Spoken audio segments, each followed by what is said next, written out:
విద్యార్థులు ఎటువంటి ఆకర్షణలకు లోనవ్వకుండా ఏకాగ్రతతో చదవాలని బ్రహ్మశ్రీ చాగంటి కోటేశ్వరరావు ఉద్బోధించారు. United private educational institutions federation ఆధ్వర్యంలో ఈ రోజు 10వ తరగతి విద్యార్థులకు కాకినాడ కులాయి చెరువు ప్రాంగణం రాగిరెడ్డి కళాక్షేత్రంలో అవగాహన సదస్సు నిర్వహించారు. ఈ కార్యక్రమంలో విద్యార్థులను ఉద్దేశించి ప్రసంగించిన ప్రముఖ ప్రవచనకర్త ఆంధ్రప్రదేశ్ ప్రభుత్వ సలహాదారుడు బ్రహ్మశ్రీ చాగంటి కోటేశ్వరరావు విద్యార్థులు పరీక్షా సమయాల్లో ఎటువంటి ఆకర్షణలకు లోనవ్వకూడదని, తల్లిదండ్రుల పట్ల గౌరవభావంతో మెలుగుతూ వారి కర్తవ్యాన్ని వారు నిర్వహించాలని, వచ్చే 10వ తరగతి పరీక్షల్లో మంచి ఉత్తీర్ణత శాతం సాధించాలని విద్యార్థులను ఆశీర్వదించారు.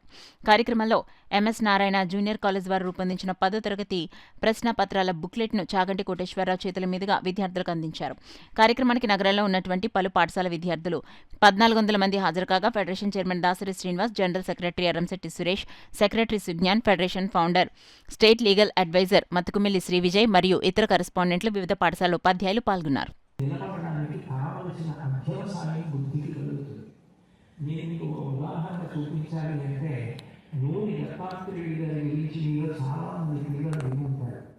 నూరి దత్తాత్రేయుడు గారు అంటే పద్మశ్రీ పురస్కార గ్రహీత, ప్రపంచ ప్రఖ్యాత క్యాన్సర్ వైద్యుడు.